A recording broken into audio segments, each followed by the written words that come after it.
from the bee? What? Are you running from the bee? Return my toys! What? Where's the bee? Show me the bee. What did he throw? Where is it? It was a thing from the There it is. Show him. Show him. What did Gibson throw? What did Gibson throw?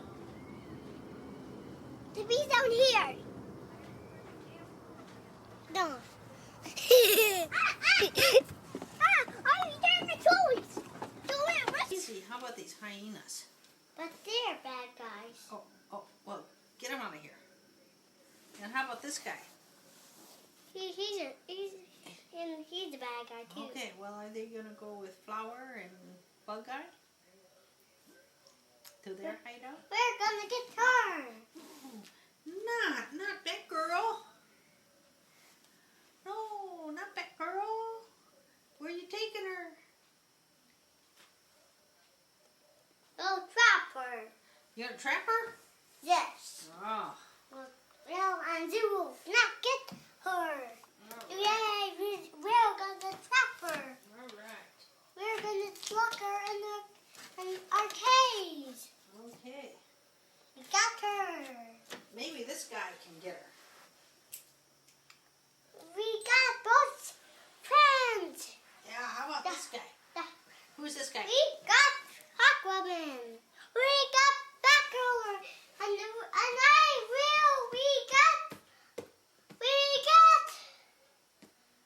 got Colvin. Oh, okay, I'm gonna get him. We don't need him. We don't need Who is him. that anyway? Ice cream Power Ranger.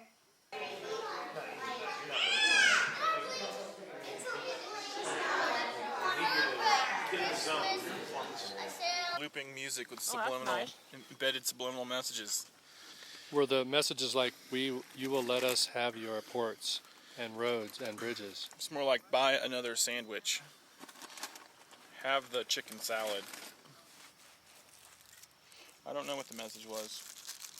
But it just goes to show you what zombies are. You know, these people that work downtown. You know, they just go in, they do their job, they go on their lunch break, they don't even realize that what they're listening to is a loop. They just sit there, listen to it for 45 minutes, walk away, come back the next day, the same loop's playing. That's horrid. Isn't that bizarre? If it's still going next week, I'm gonna have to say something. Throw that one on the front. I got all dirty. Go get a clean one.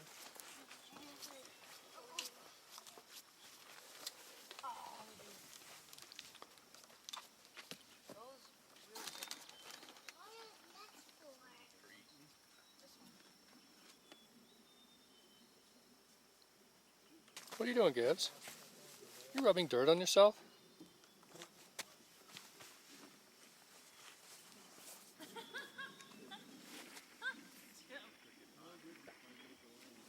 Your foot's okay. Feet's okay.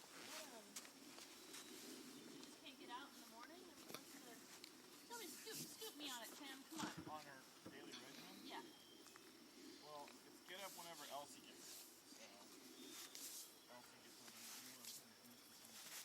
So, when does Handed me. Don't put it in the fire. That doesn't work. Uh-oh. Hey, get it out, get it out, get it out. That'll be No.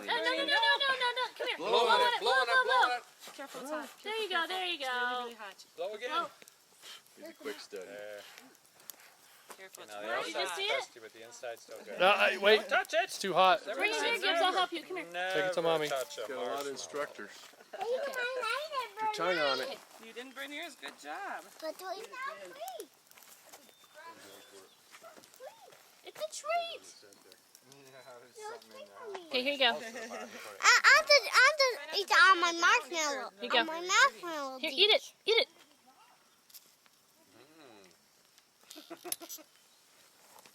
Run to return. Yeah, that's the best way. Because if you get download and you Ken don't knows get how. off, yeah, see, that's the best way. Ken's a Marshmallow Pro. Let him show you how there. Mountain boy. That's what you should do over here. Because you want to be behind the rock. That way it's not hot. I'm doing another one. You want to do another one? It's not hot. How And I can look at you like this. This. Doing it all by yourself is something I No, hear here's where you want all to put. the You want to time. put right there like that. Okay. I want to do it You by need to sit my... right for it to get bigger. On the other side of Gibson. Elsie, you want a marshmallow? No, it's really. Gary. Yeah, No, I the was fire is just noticing that. not on it. I know. Just leave it on. You hold it like this. Hold it up here. Move your hands up here, and now you can blow on, and then you can have a little bite. I You can just eat it right on the stick. it tastes good. Yeah. After a mouse. They're just being instructed how to do this. There's a mouse here. Oh my goodness. Oh my goodness. Look at you. Elsie wants to do it. Is that good? You gonna turn it? Don't get ashes. Wow. There's marshmallow on my face. There is marshmallow on your face.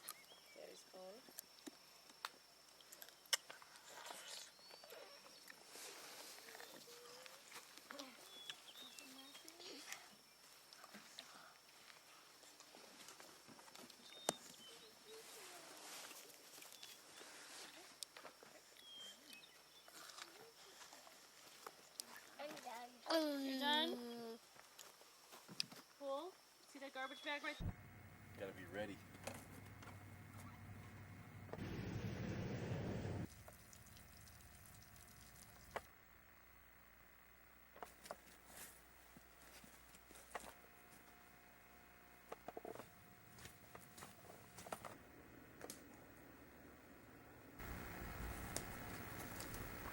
There's a track.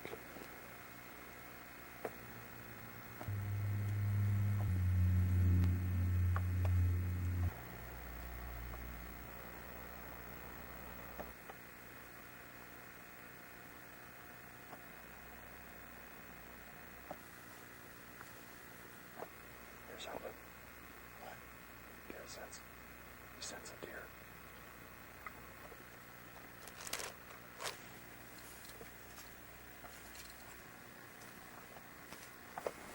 Where's that trail? Game trail. There's no tracks on it though.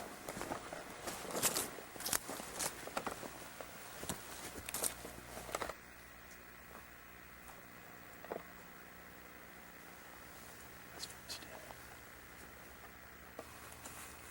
Small. So what's the secret to bow hunting? What's the top three factors? Odors. What? Odors. Stinky. Odor. Yeah, you don't want to smell bad. Odors. Odors. What else? Hunting where there's animals. Another one. Being able to shoot your bow.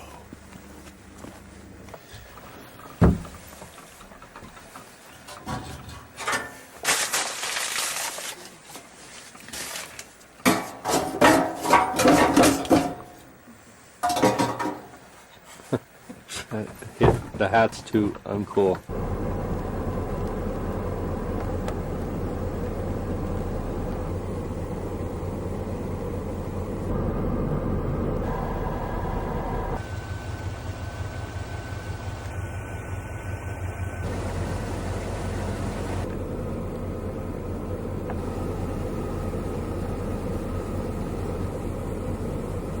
This goes back to 1989. I was still living in California, and it was July, and my one of my roommates come home and told me that he had just been told a story from the other roommate about this incident that had just occurred in his home. It was regarding a stopped-up toilet off of the living room, and turns out that the toilet had gotten stopped up several days before.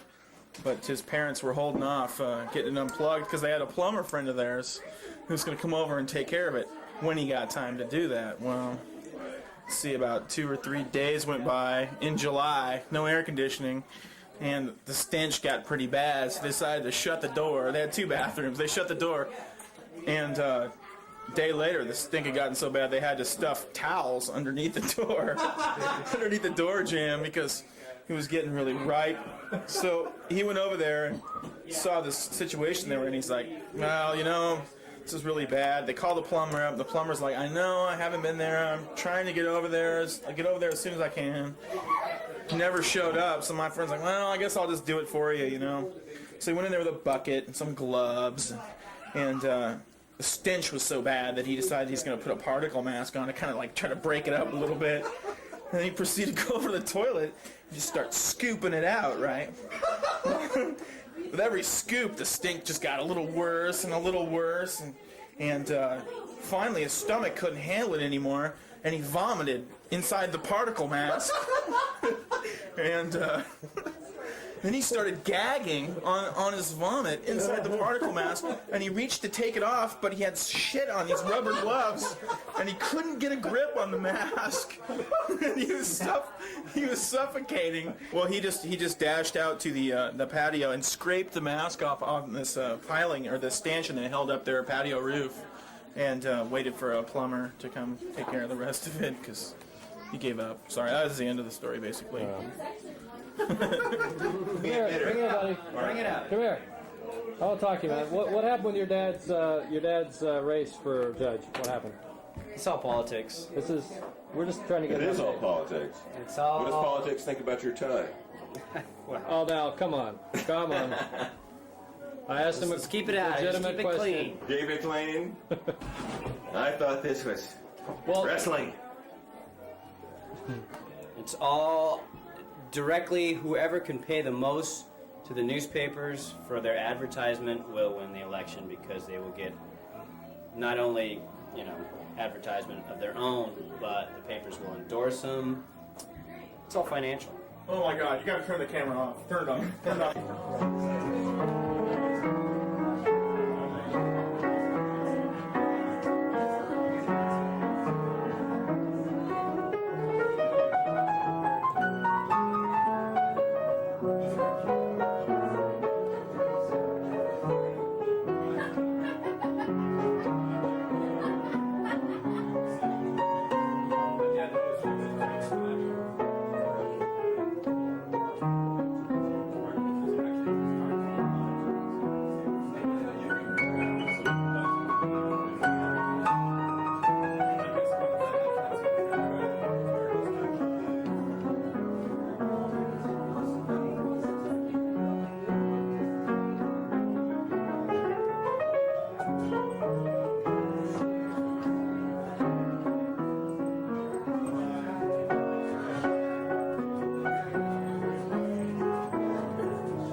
I'm sure I'll probably have to practice. What is that you're doing? He's that heel. What is that thing? Kick him.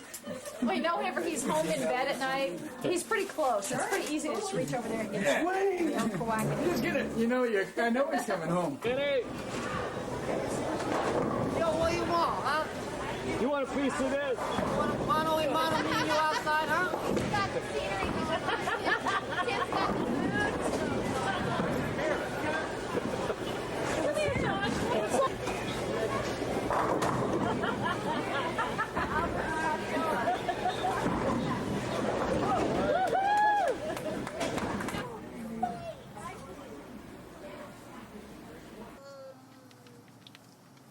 One, two, three.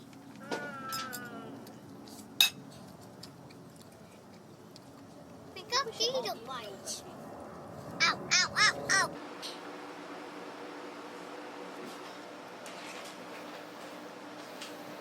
Very good. A push-up. One of life's pleasures, true pleasures. I love push-ups. Do you remember your first push-up? Mm-mm. No? Nope. I do. Right. How was it? Good. It was rainbow sherbet. Wow. Eat that side. Oh, we gotta eat it And you, Gibbs, how about your first push-up? What do you think? Yeah, no, that's good. Yeah, Pretty good, it's all huh? normal stuff. Wait. My first sherbet Did our mattress was a mattress Scooby-Doo. over there? Scooby-Doo sherbet? Mhm. Do you remember your first push-up? I don't know. When I was really little. Do you still like them? Yeah. But I'm allergic to dairy, so Oh, okay. So you're eating peach? Mango sorbet. Mango. Cool. Man, look at Gibson. Gibson looks like his push-up is a little messy. I think I'll get my face messy. Look.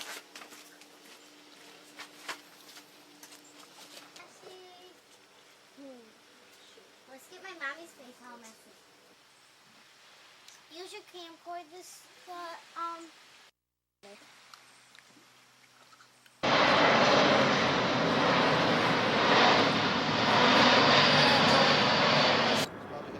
Any further thoughts about the vortex? Any further thoughts?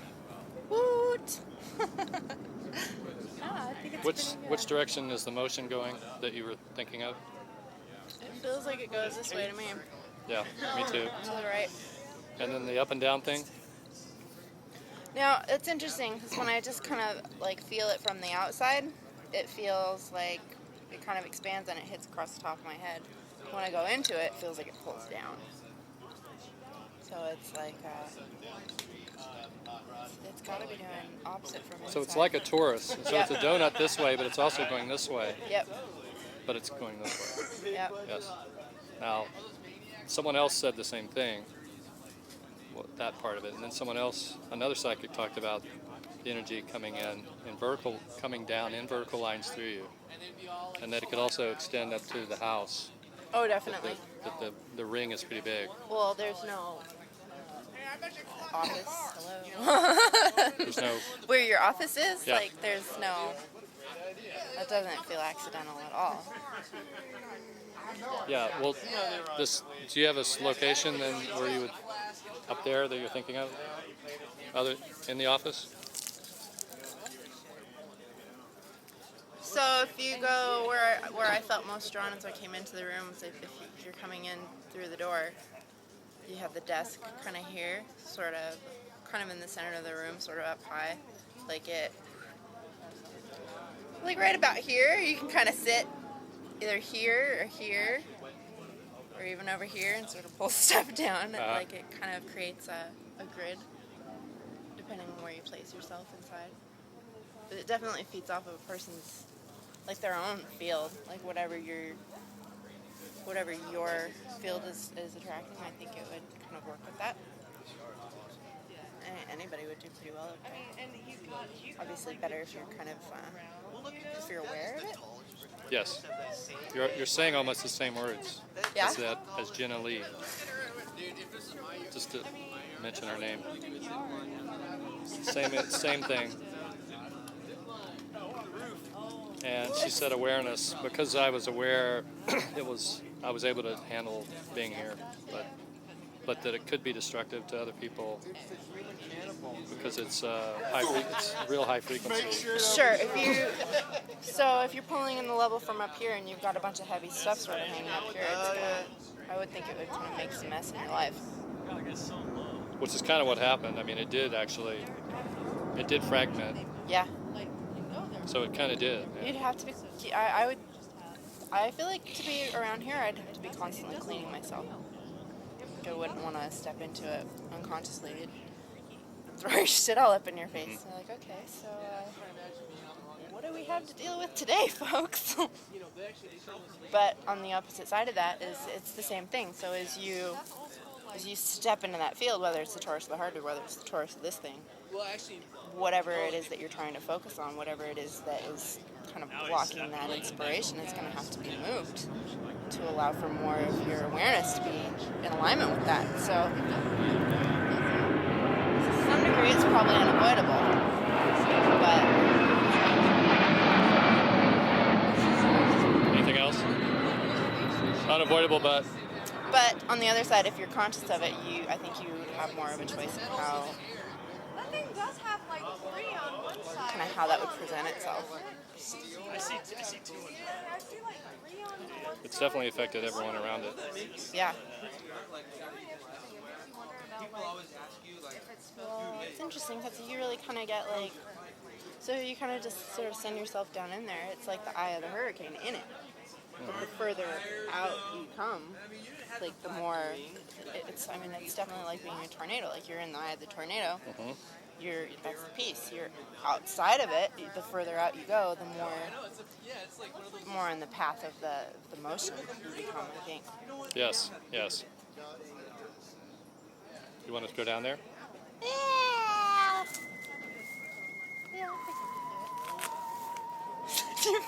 You don't have to, but it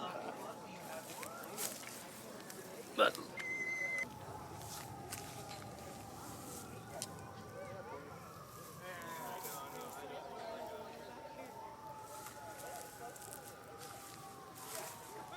That's cool.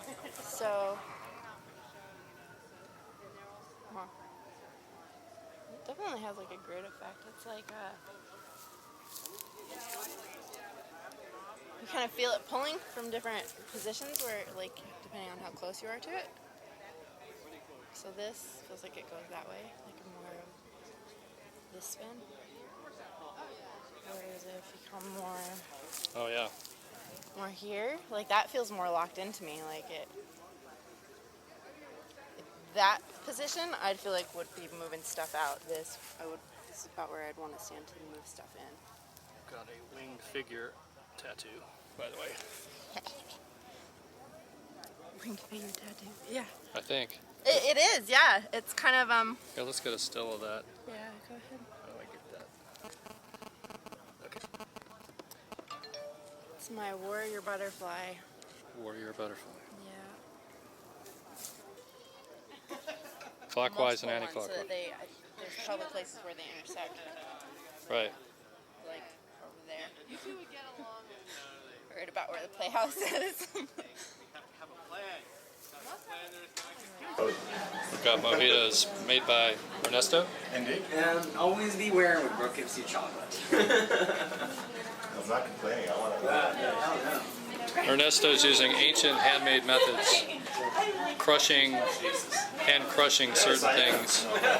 No metal can come into contact with the. Is that right? Yes. Metal. It's the Russian side of the family. We don't do that here. Vortex? I don't have anything to do with vortex. No.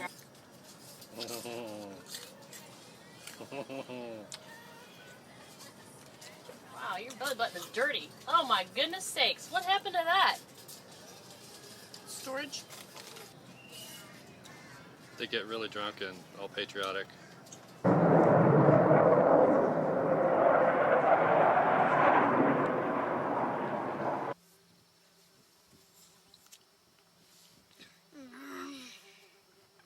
Did he come out, the yellow jacket? No. With the small brain? No. He's still in there?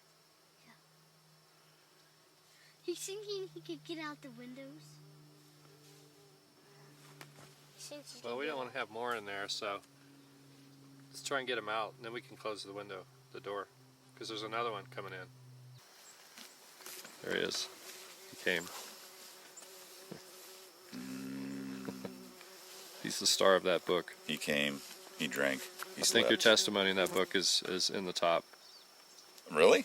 It's in the top. Yeah. So where is it in here? Am I listed in the appendix? You're or under anything? K, so you're somewhere in the middle. Oh, okay. This is alphabetical. Probably right before Charlie Manson. I thought you'd be a good lead in. Nice lead in for Charlie Manson. There you go. This morning I saw Hawk on me. This morning? How do you know tomorrow morning? Oh! I'll tell you why. We'll do this.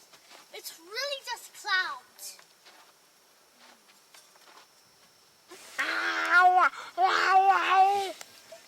I can sit here. What? I can sit here if I want. Why don't you both share it? How can I share? Just one person sit on one cheek on one side, one cheek on the other. Cheek? Yeah, butt cheek. How about I was here first. No, you weren't. sit on this? No. I just got here for a second, and then I sat back there.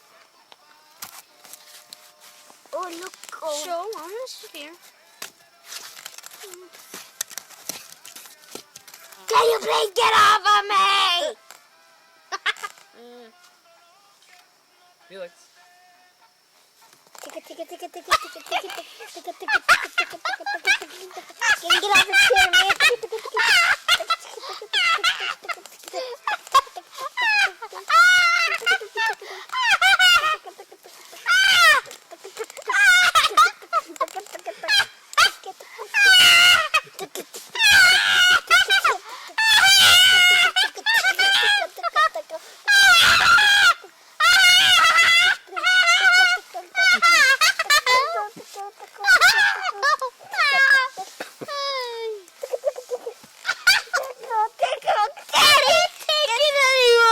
Oh no! Felix. Now bring your knees up, Felix. Yeah, tickle more and then bring your knees up. Wrestling move.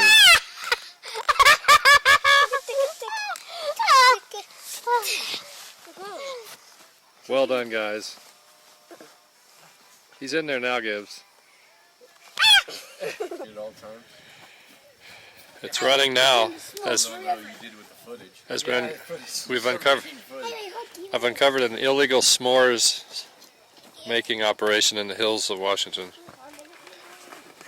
This man, thought to be a part of the Tejano motorcycle gang. What's the name of him again?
How would you like to clean that stuff?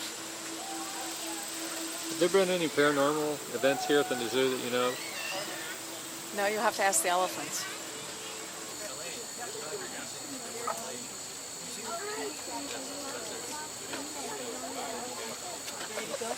Chicken wing?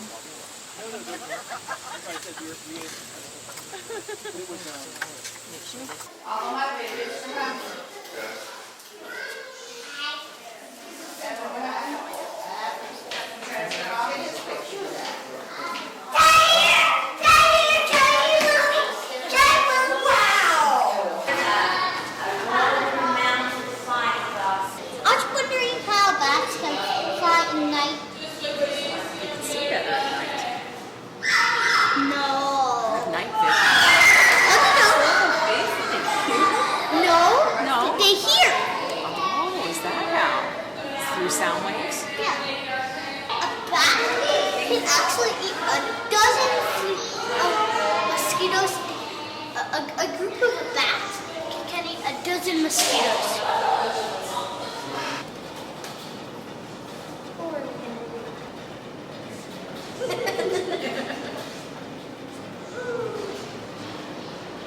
Mixed martial arts.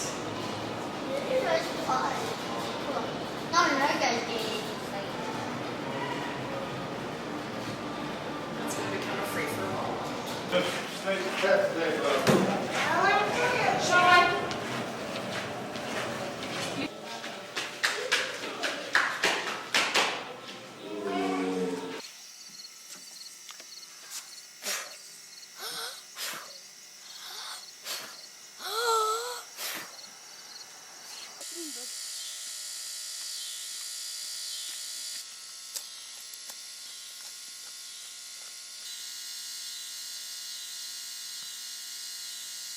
Look at Kitty laying sprawled out on my back.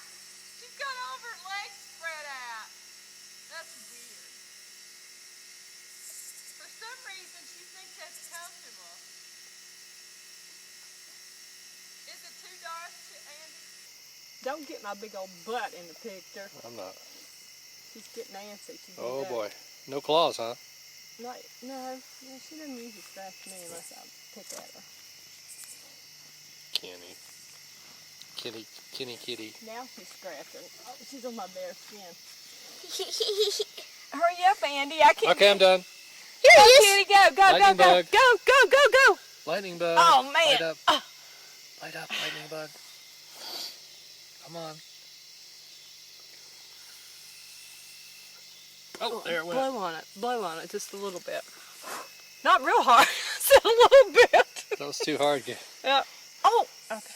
Where'd it go? Gibson's got his apples in his shirt. Ready for the horse. I thought I heard some people. You're standing in the middle of the road. This is a bad idea. Andy, he's taking some.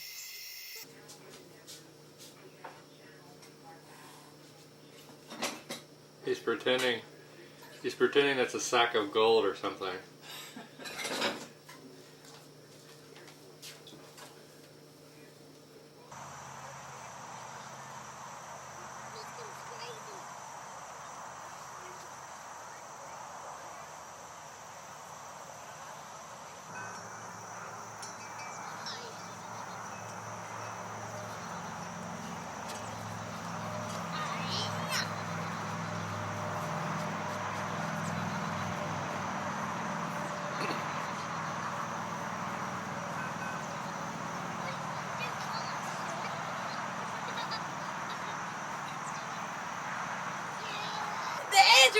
Hey, Skip, call me. I will call you Wednesday.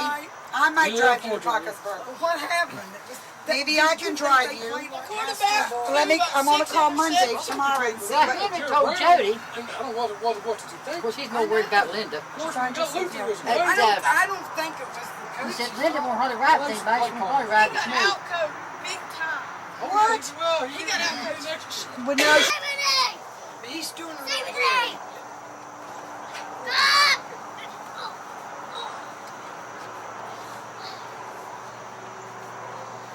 I think James is a rough football player, isn't he? Yeah! Playing. You're the one. Hey! Charge!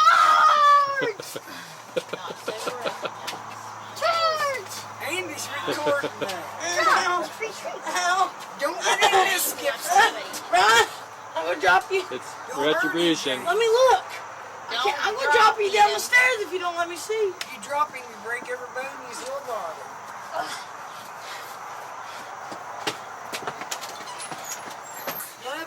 Oh gosh. I like this game. And the same way with the twins. I'm done. That's the same as he does with. Another turtle. What do you think, Gibbs? Pretty interesting turtles, huh? I'll think about. Okay. Oh, gross. Look at him. Look at his body. Look at his back. Ew. Gross. Oh! October 19, 2009. I'm in Lebanon, Ohio. This is Mound Central. There's Mound Streets right there. Morrow, named after the Moors, a town by the Little Miami River, is there. We just visited that. All kinds of Moorish names, Masonic names, Hebrew names. It's all here. We're now at the Golden Lamb, which is a old Masonic hangout in Lebanon. My theory is that the Moors lived in Morrow and the Hebrew folks lived in Lebanon, but this has turned into a stronghold of GOP activity. Apparently a bunch of presidents and things people have come here. Dave Scott's here with us. I'm here with Dave. He's going to tell us about the Golden Lamb. I'm also here with Neil Mindrum. You'll recall these Neil and Dave from earlier filming. Dave, tell us about the Golden Lamb and its history. Okay, we're standing outside in the back parking lot of the Golden Lamb right now in Lebanon, Ohio. It was established in 1803. There's the sign back there. Right, okay. This is Ohio's oldest established business of any kind. It's the oldest inn in Ohio. Over 12 presidents have visited here. Everyone from John Quincy Adams up to George W. Bush. John McCain and Sarah Palin gave a speech here about a year ago. Been a lot of famous people visit, from Charles Dickens to the Earl of Derby, from England, Daniel Webster, Mark Twain.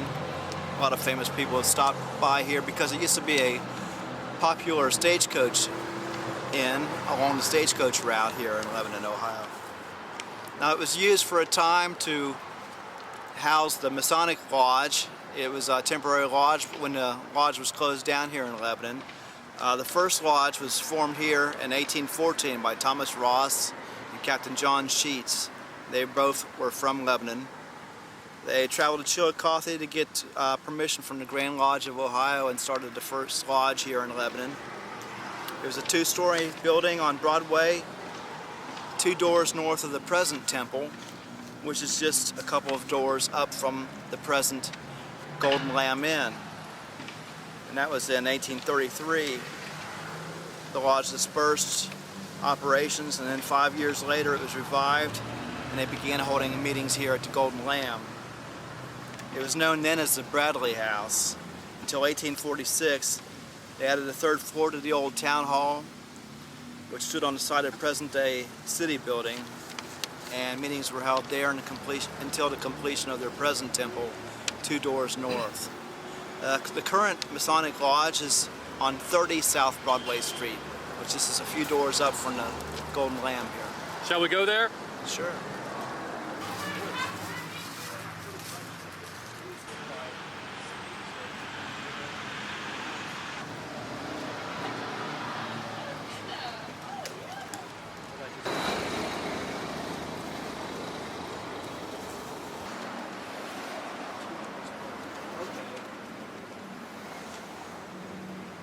Looking at the present temple, the previous Masonic temple was the city building right here on the corner.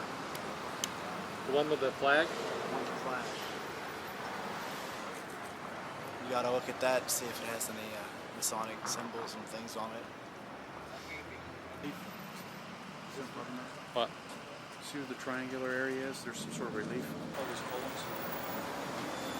Printing, showing how he's going to fire his pistol with the rally the next day. Corporation as in body politic. Right behind the Golden Lamb here, GOP. Okay, it's October 28th, 2009, and I'm going over something with Gibson here. I wanted his advice on this picture. Let me see if I can get a good shot of it. Okay. It's called Birth of the Sun God, and we're thinking that we can maybe decipher it to some degree. I've been mulling it over all day, and Gibson has his explanation, and I wanted him to start first, and then I'll do mine later. Do you think you can remember what you said about this? It was really interesting, and I may point the camera at it while you talk about it. Now, you said something about this guy right here. We're assuming of these 4 that this is the sun god, right? Yes. And you were saying something about a diamond, the head of a bird with light in it was Ra, the sun god. Yeah. Go ahead. And so why did they have a bird? You said 2 things went together to create more light. It was a guy with a pumpkin and then something else.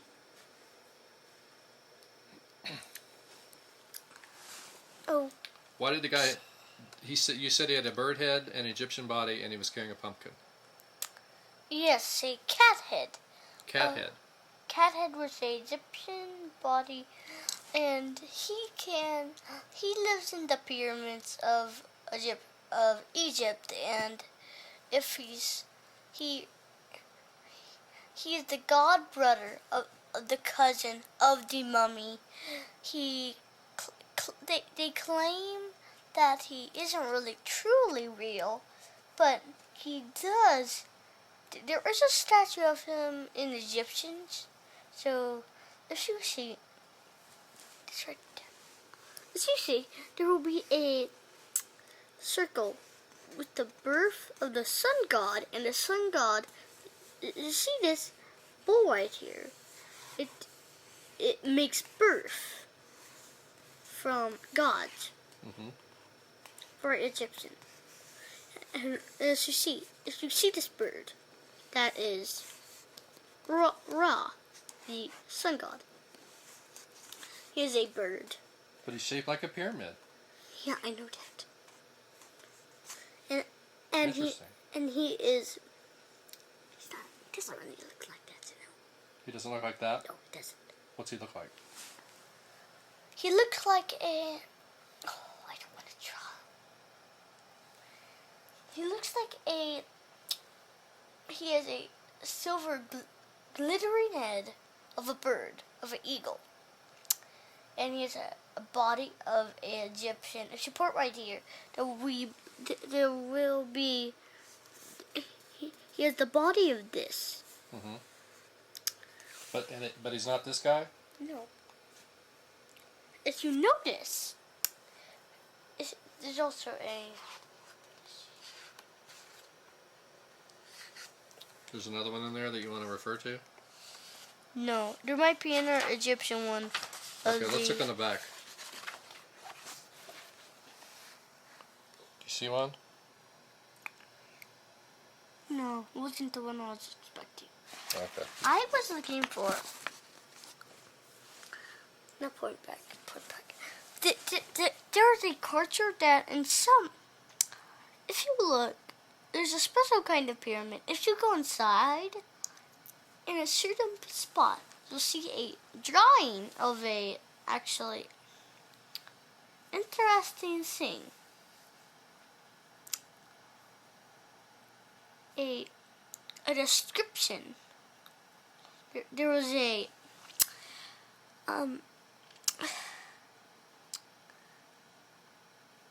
somebody destroying this Egyptian person who has a, except he doesn't get thrown.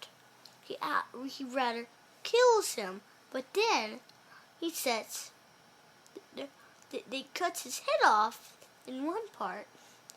Then it shows that they have a diamond of a bird's head of Ra, and a diamond of the cat's head of Night, the god of night. If you form them together, the cat in front and the bird diamond in the back, and you put them straight, like bingo, it will be. If you point at something with light going on it, it glitters, that beam streaks from them, then actually, whatever it's pointing at, it beams at it that makes it melt. And then it's destroyed. So there's a destructive power in there? Yeah, too? there is.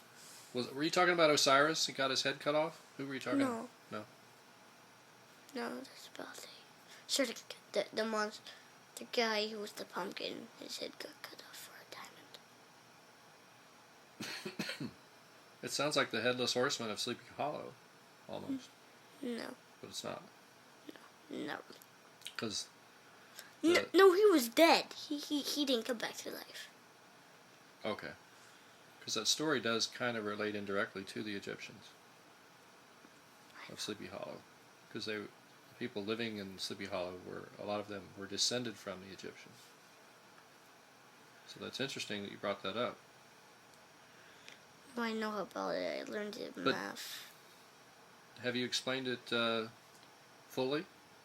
Is there more to say about it? No. Who's this blue woman? Her? She is the... Well, the first thing I noticed is that there's 4 of them.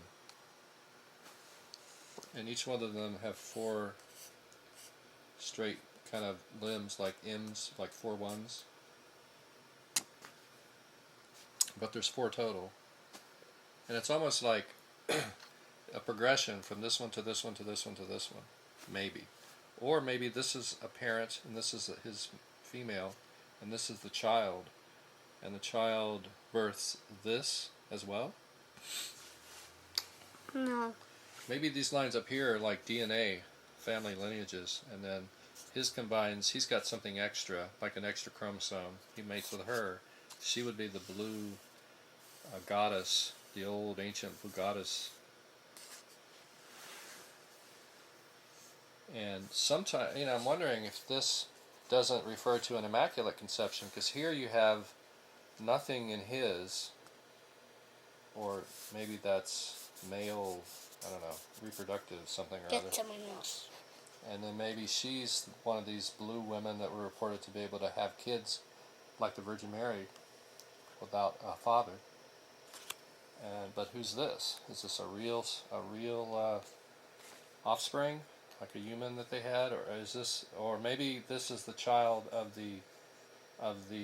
Well, what I was thinking was that it's a cosmic thing where where if a woman like this has a baby without having a husband, maybe it's a spirit thing where the spirit of the Birdman comes in, impregnates her, she has this child, and this child leads to the birth of the sun god.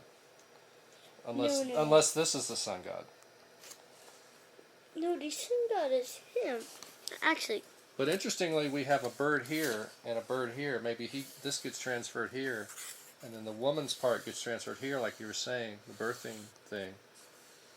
I'm just wondering. Anyway, go ahead. Point back to me. Well, I'm not saying point back here. Right here is a sort of thing called the family of the gods of Egyptian. Wow. I know about it. And actually, as you see, this will be more different. This will be difficult, but the describings will mean she is discovered to be an ancestor of him. Because see this symbol? Yeah. It's right here. Uh-huh. And if I'm not mistaken, he didn't. He has a tiny symbol. He has the same thing. This symbol is right over here.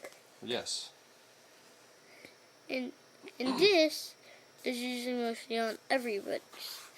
And also, if you look here. Also, it's like a progression from animal human to a human with a lot of copper in their blood, which is why they turn green, to a more normal human. Is that what you're saying? Yes. As you look at here, this thing, this is a little different. Since what they actually combined into actually this, but actually... because you've got you got 4, there's the 1111. Go ahead. Well, so he will transfer to his head. His head, well, actually, he becomes this, the bird. Uh-huh. She becomes this. Yeah. He becomes the 1111 stroke, and also this. Wow. And that means in Egyptian, birth of the sun god. Wow. That's not what. And if you look at here, there's a thing that's a little interesting. They have this. They all have this. Mm-hmm. The Ankh. And this.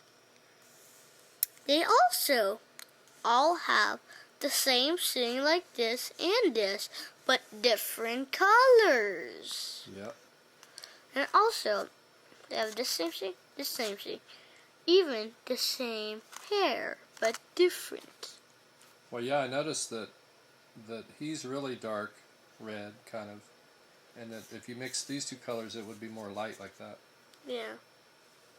But if you notice, he will have the same color as all of them.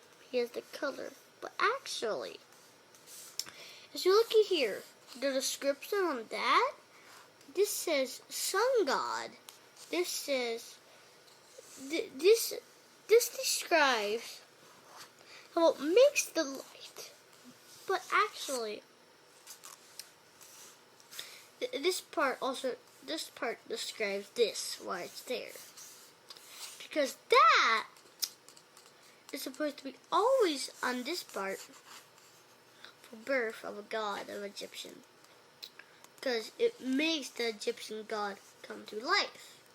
So when it comes up, this beams down on it and comes back and comes to life. Also, from here, he actually, before he turned into this, he was a actually real bird. Then he transferred. So birds mated with humans in some way? You think? Well, Energies or something? There's a story of a Egyptian meeting a bird. They meet and marry. Then 2 weeks later, a bird, a falcon, like this, goes to its spirit. All its spirit goes into an Egyptian man's head. Then a hat comes on like this. That describes why he has the head of a bird. That describes the world of Ra, how he had that body. So as you know, something different about the pumpkin holding, that guy, he actually, a cat's head got cut off. The spirit of the cat's head went to a man's. Then that thing, he went into a pyramid, then went to a scribing tomb. It was right next to the curse of King Tut. And actually, the archaeologist who came and got sick from the describing actually describes him. He actually goes to the birth of another strange god of the gods of the North gods. But actually, that North god goes. This guy tells him about it. Then he goes to a strange, familiar god, who's the head of a pumpkin, no legs, only arms. There's a head, an arm. He is a specifically weird god. He is a scene that goes to a describes the headless horseman of the world, the headless horseman. Also, the striving would go to a certain kind of thing. It goes to Ra, the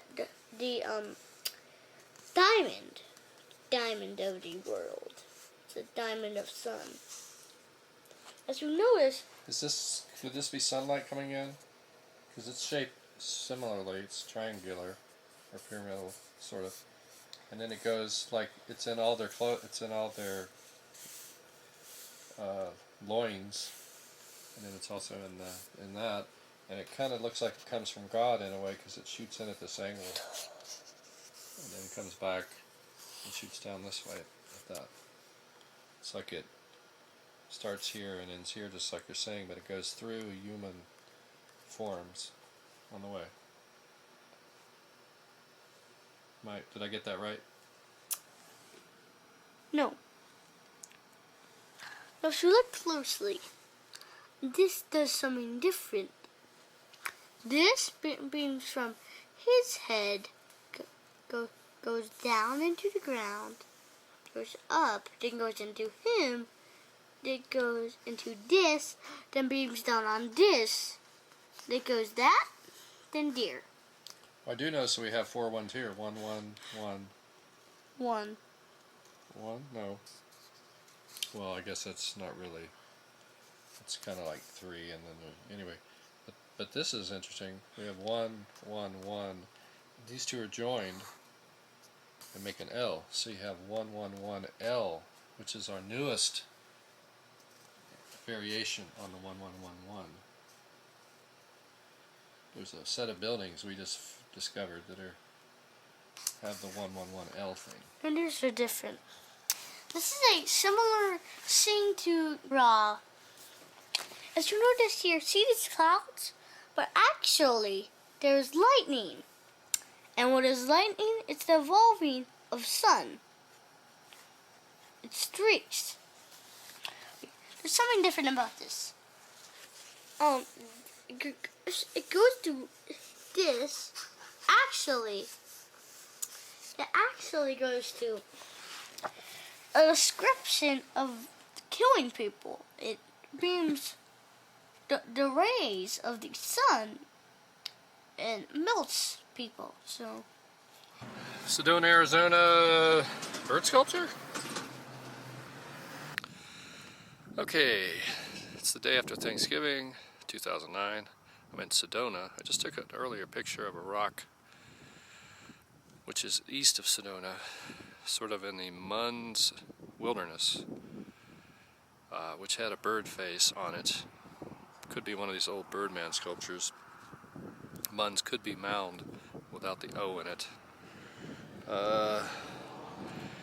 Now I'm near the airport in Sedona, which oddly has the Masonic Temple right. It's not odd, oddly, not odd, it actually makes a lot of sense because you're Masons or you're guys with airplanes and so forth, but we have our Masonic Temple right next to the airport, and then a monument over here, a cross.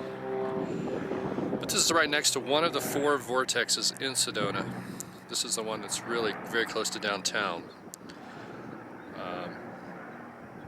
So let's take a shot of the Masonic Temple here first. You'll notice behind it we have these radio towers. You see the olive branch there on the sign.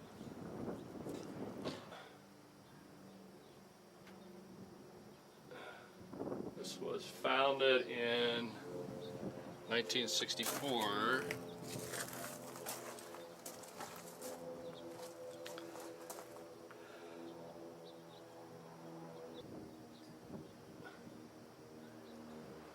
One of the tourist people in town told us that the Van Darens were one of the first families here in town. That's a Dutch family. This is around 1900.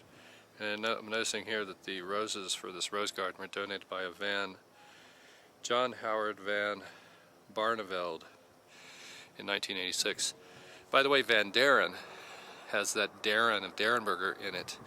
So maybe Derenberger, Woody Derenberger was of Dutch somehow extraction as well as German. Apparently the Germans and the Dutch were the 2 groups that founded Sedona. Just last night I was watching a Texas A&M football game and noticing that the T of Texas A&M on their field, in the middle of the field they had a big T with a ribbon around it. The T upside down would be the I symbolizes the Masonic word that the missing word they're trying to find. And A&M, in recent years they've tried to jot, A&M alumni are saying, well, it doesn't really mean anything, but A&M is on all the Masonic buildings because it means accepted Mason. So maybe Texas A&M is a Masonic university. Here's those enormous radio transmitters right next to the temple.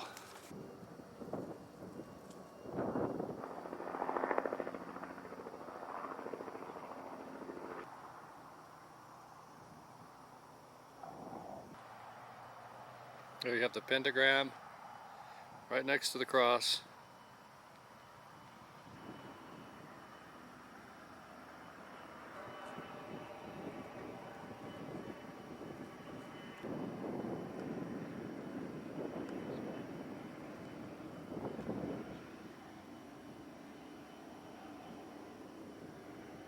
Okay, I think I've located the mysterious fourth vortex. Here it is. It's this little knoll here, which is very much mound-shaped. And you wonder, it's right by the river. All these other ones, all the other rock formations are on the cliffs to the far sides of the river. I'll do a scan and you can see this one right here in the middle next to the river is not like the others, and it could have been a pyramid at one time or something. There's the one in question. It's this mound right here. And there's what you see to the west.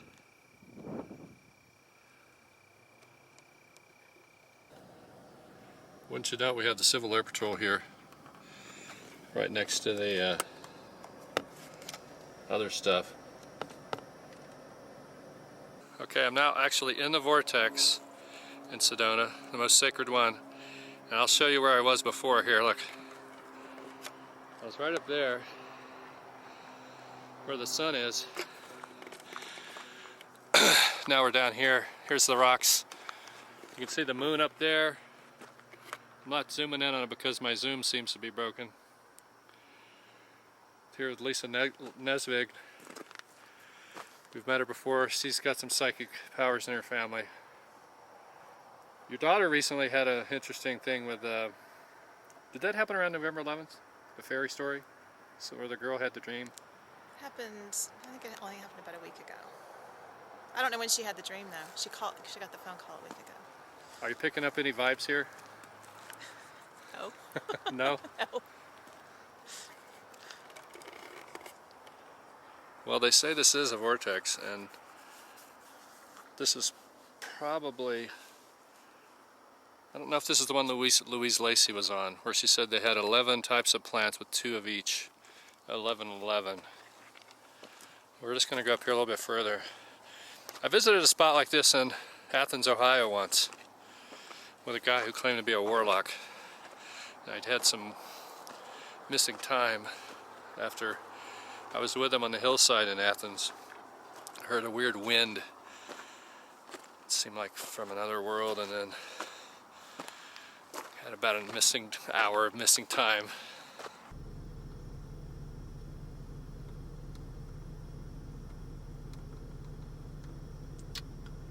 Okay, sports fans. Here we are in Clendenin, West Virginia. August 10th, 2011. We're just into the dog days of Sirius. What's been happening? Let's see, we have the economy. Let's see, the credit rating was just downgraded for the United States. The economy's in the tank. Norway's shooting not too long ago.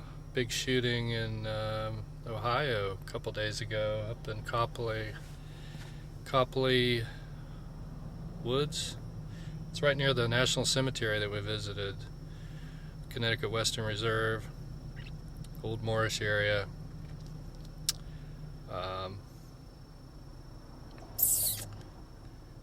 Anyway,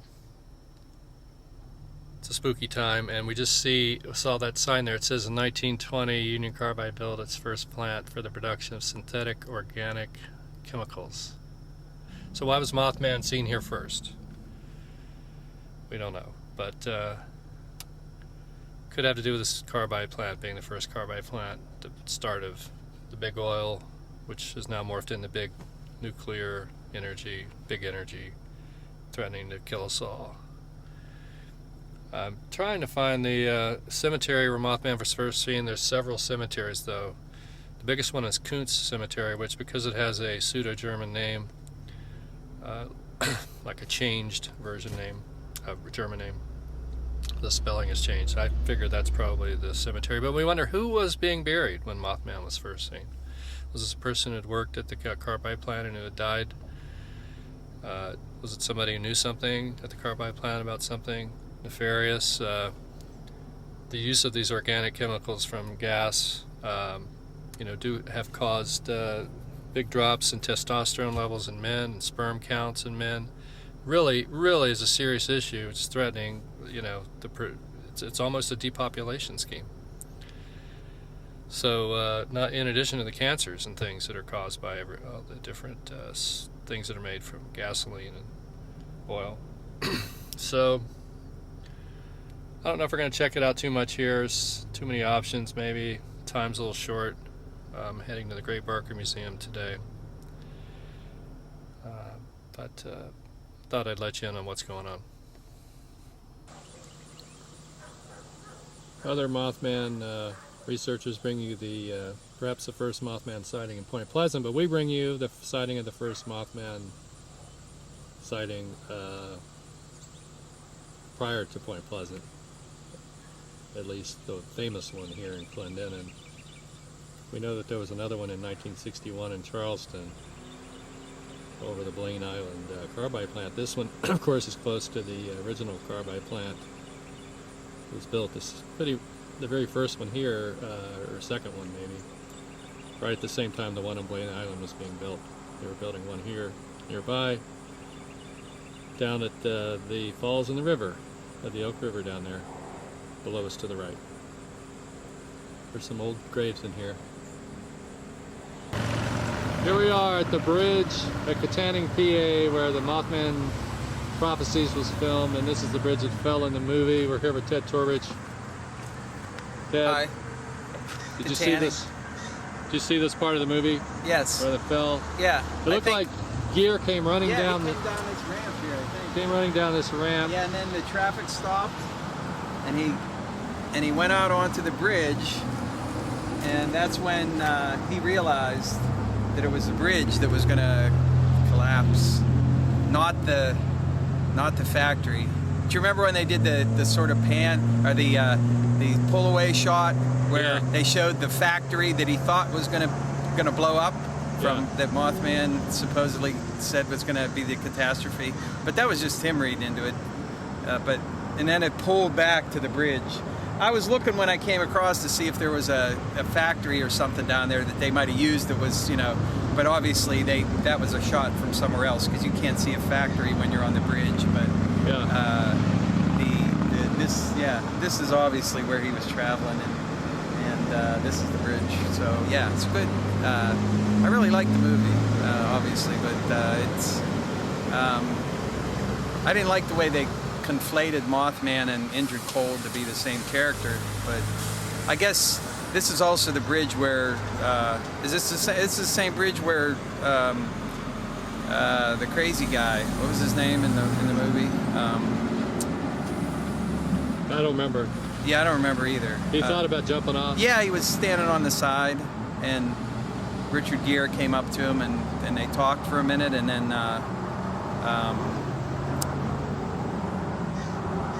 he said that he got some kind of answer from Injured Cold. Yeah. Apparently wasn't too good because he ended up dying in the woods.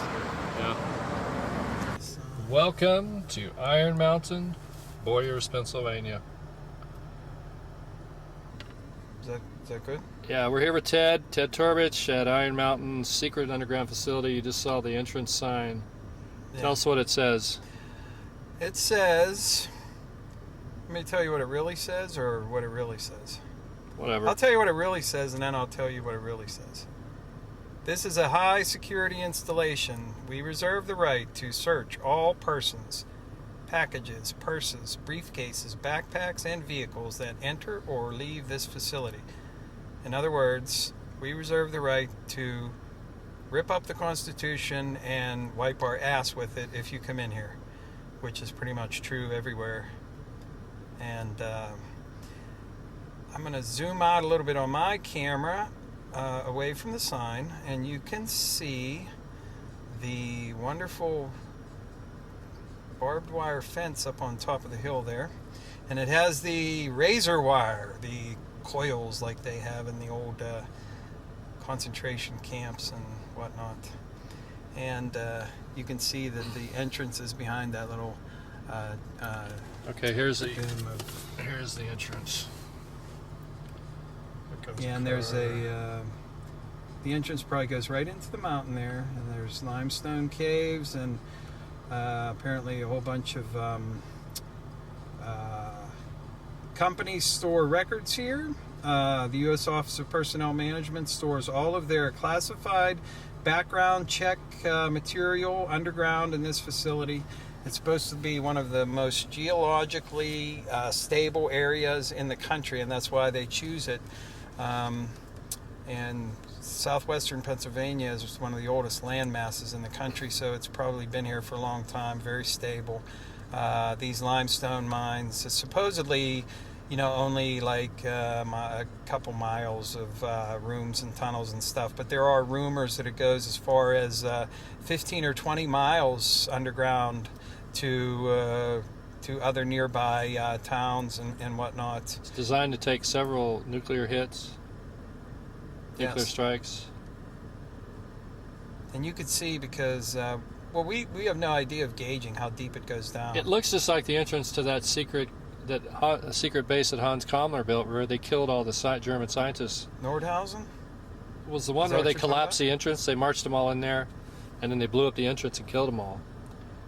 It was. That's the one that they haven't actually gone into. Nordhausen, they can go inside Nordhausen, I think.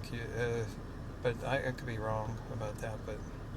But it's designed the same way. So I think that Iron Mountain just, took those Kammler designs, started, probably hired some paperclip people, put out the report from Iron Mountain, which basically, what did it argue for? The strategy of tension? Was that the main thing? Yeah, the desirability of peace. That was the catchword. Fake terrorism. Yeah, and it was war. Basically, war was necessary for peace. It was.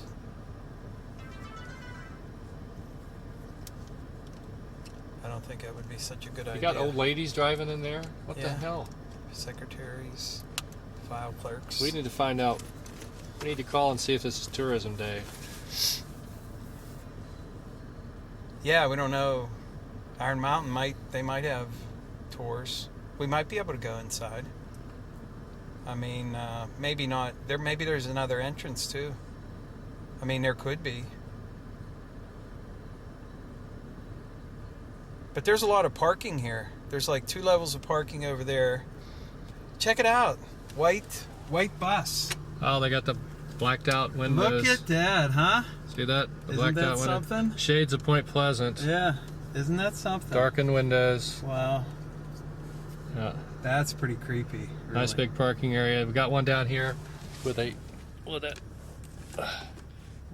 room back there, a building back there that obviously is watching people through the mirrored mirrored windows. Spookville behind us. There's a house right over there. It's sort of by itself. I wonder. It's probably got spooks living in it. That's what they did at Sugar Grove. They probably have. They probably have like a regular family there, like a husband and wife that are like farmers or something, and they've lived there all their life, and they know that this place is.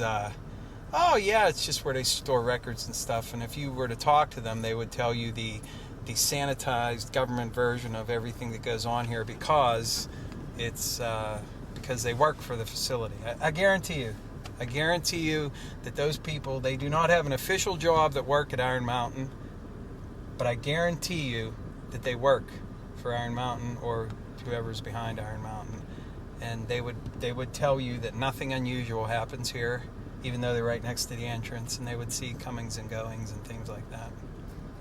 Guaranteed. They had that at ETAM, which is where AT&T has its dishes, and that's about 60 miles from Sugar Grove. They have a farmhouse there that obviously had, some spooks living there. Yeah, I mean, look at how this is set up, Andy.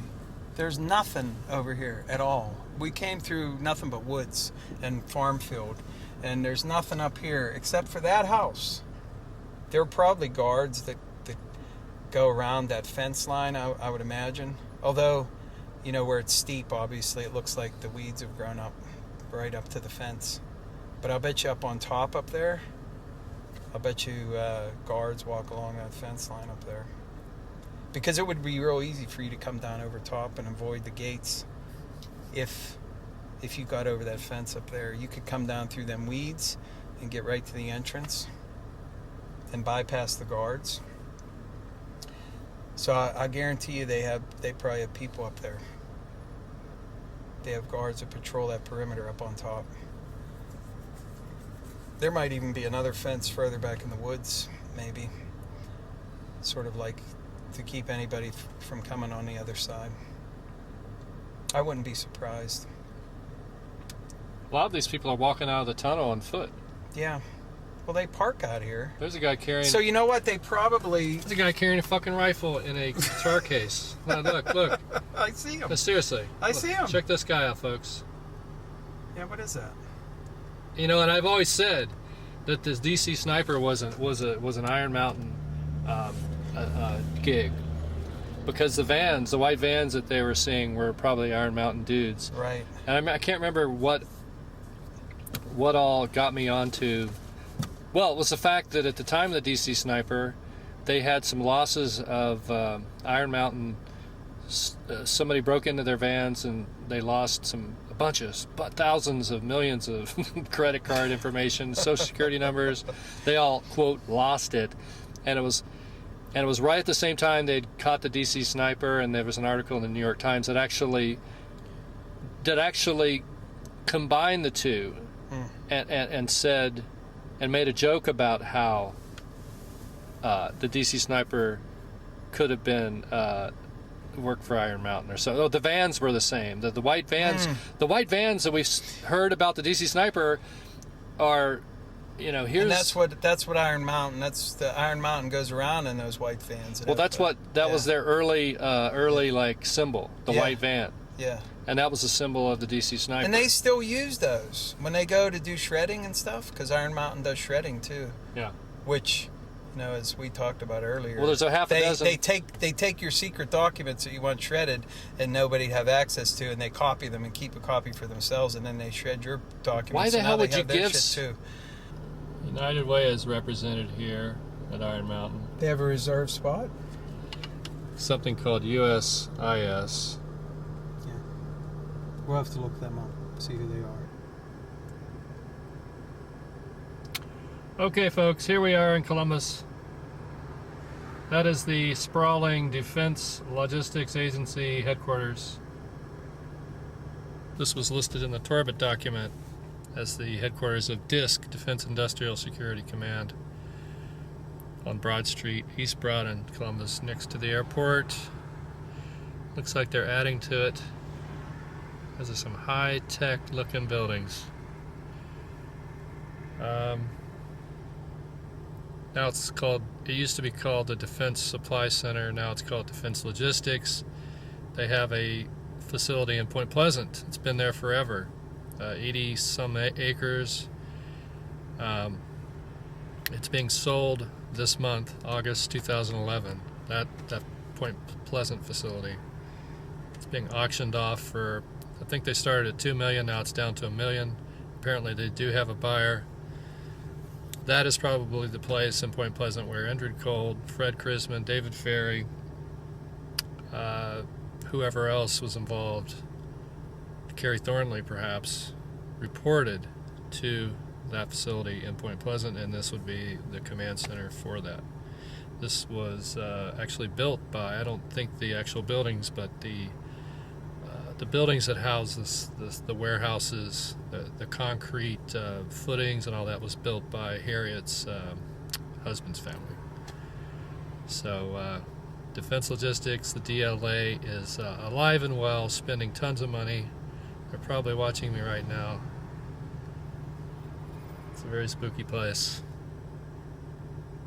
Maybe I'll get a shot of the gate. Okay, there's the entrance. You can see Defense Supply Center, Columbus, 3990 East Broad. That's the address that was given in the Torbich document. And you can see the buildings I shot earlier behind it. We're now on the other side of it. There's the gatehouse with the mirrored windows and so forth.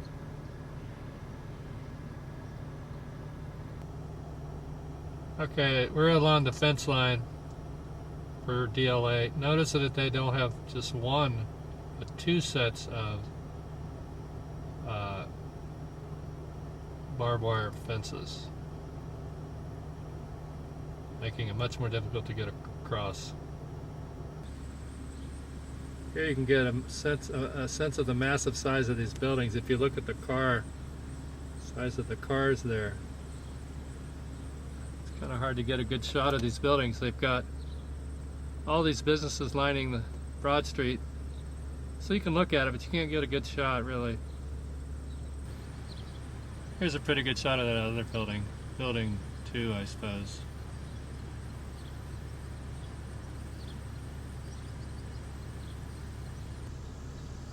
This place even has a moat of sorts running around through it, making it harder to get around in there.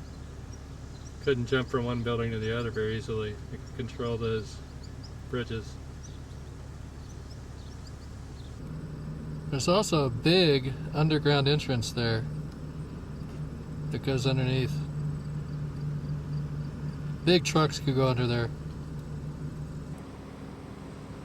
One interesting thing about the way they've designed this is they've got those black glass things in the middle there that stick out at a diagonal, which allows them to see along the front face of the building in both directions. Okay, it's April 2nd, 2012. We're with Harriet, Point Pleasant, West Virginia, at the Defense Logistics Agency storage site. And we have a whole warehouse filled with what looks like coffee from Argentina. Is it masking drugs? It's literally a whole place filled with these sacks. You can kind of see them in there. There's different bays.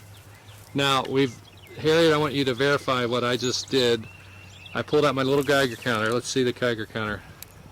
And it's still clicking. And it's clicking at about every couple times a second, yeah. Right? Yeah, it's about and right. you can look on there and it'll tell you how much that adds up to.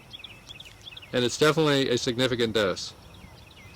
So why do we have radioactive coffee from Argentina?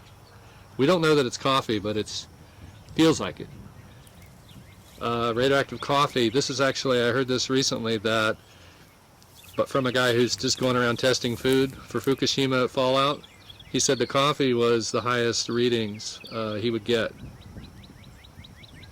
like a Starbucks coffee. Makes you wonder what the hell this is still doing here. What's the connection to Argentina? Well, there's lots of them. This is Bariloche. Llanullos was, as I've speculated, was actually Bariloche, Argentina.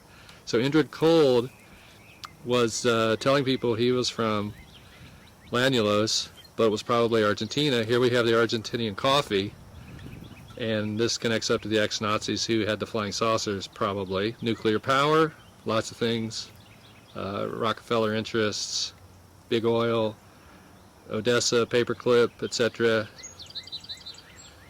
Somehow Point Pleasant seems to have been a central node in the diaspora of the Nazis after the war.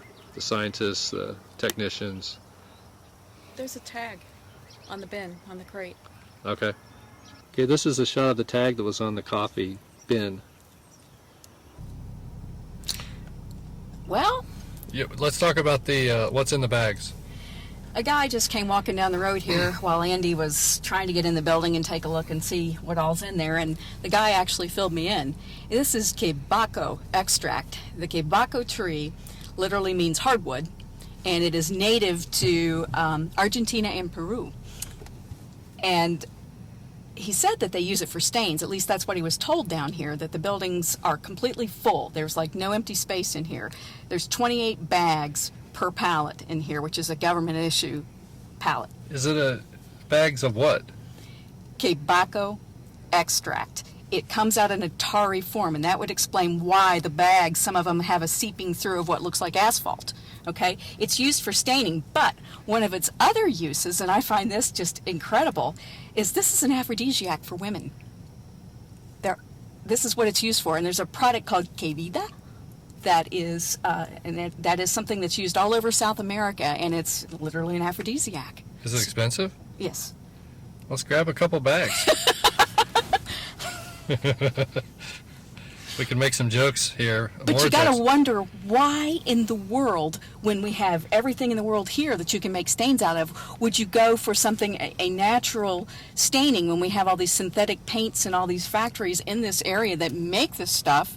Why would you have storehouses full of this? Why would they tell people that that is why it was stored? That is a very interesting thing, because this thing is completely filled with it, and you wonder if they maybe were putting other stuff in the bags, but the bags all look unopened, so it's not like they were bringing pallets of plutonium in the middle of it, like treating it like coffee, like putting drugs in it or something. Right.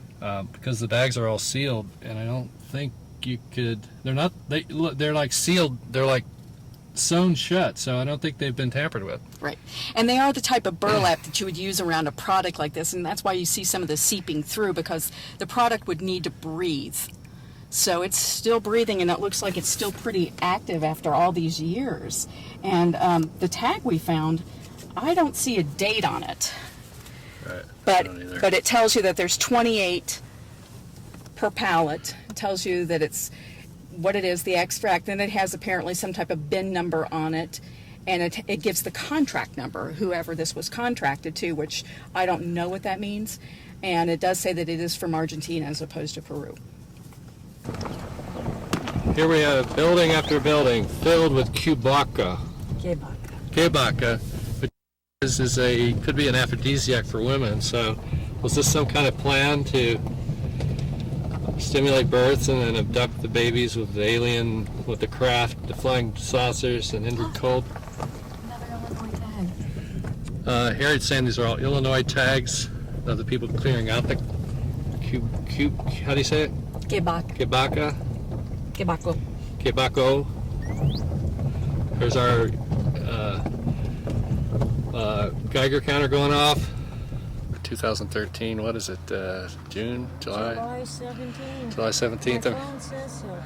Here with Tessa V. Dick at what's supposed to be a quarry site, but it really looks like just a natural hole in the earth, which Walter Bosley found out may be a prenda, which is some sort of capturing of, what is it? Do you remember? Spirits. It looks man-made. Hi. I was just curious what all the fuss was over here. We're from the Historical Society. We're just checking this place out. Oh, and you're looking at the rock quarry. Yeah, you know anything about it? I know it's been here forever. Yeah? That it? No, my husband used to play in it when he was a kid. I'll bet. Is there still water in it? There's something. Some black, yucky stuff. Yeah, I think it's all kind of evaporated to where it is kind of mucky. Oh, so it used to have water. It used to have water. Wow. And there was a hawk that used to live right up in here. A hawk? Uh-huh. We have a couple red-tailed hawks flying about. Okay. So we live right down here still. So, yeah. I don't know. Well, okay. it is interesting, but it's too hot to stand out there. Yeah. It is. And I better go. We got traffic. Yeah, we're not going to be here long. Okay, thank you. She wanted to know what we were doing here.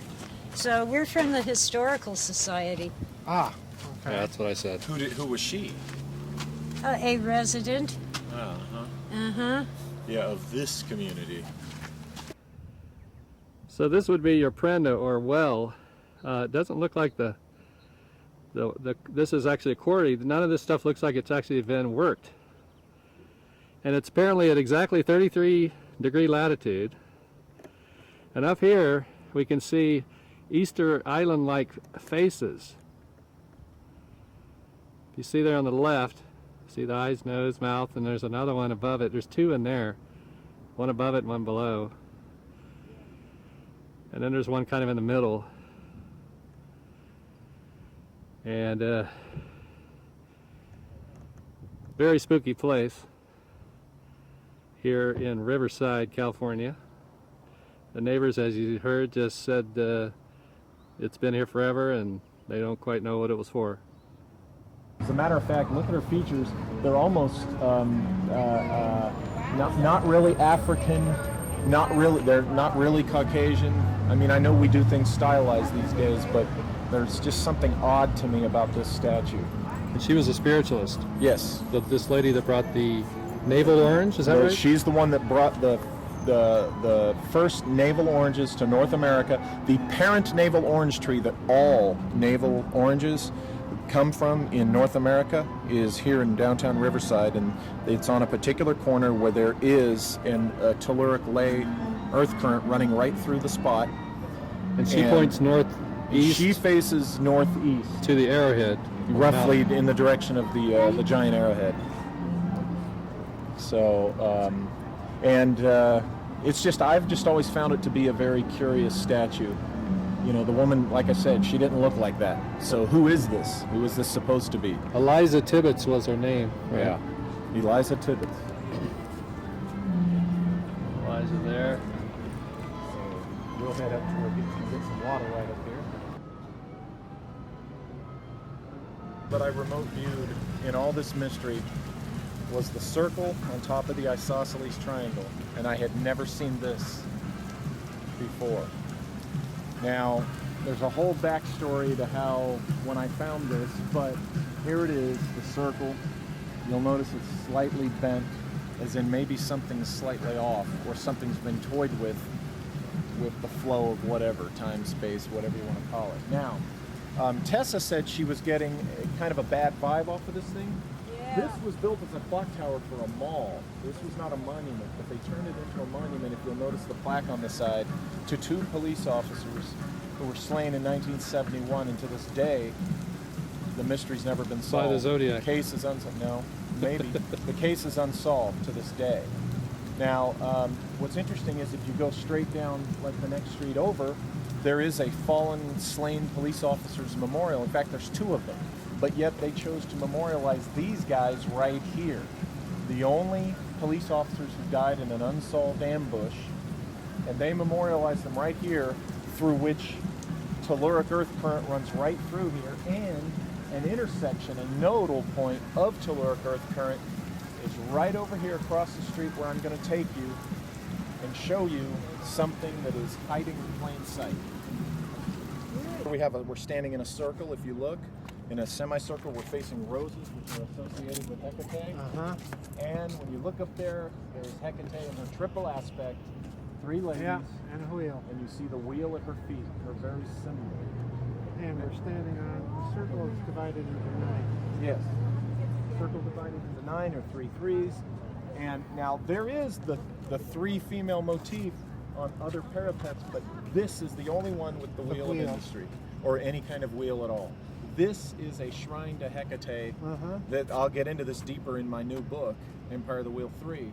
But this is a shrine to Hecate out in the open in the city of Riverside. Sure those are pawns? There's some form of pawn. So the 3 types up there are the spinner, the cutter, and the weaver. That you're looking at, the gravesite actually at a place. Oh, I think you're right.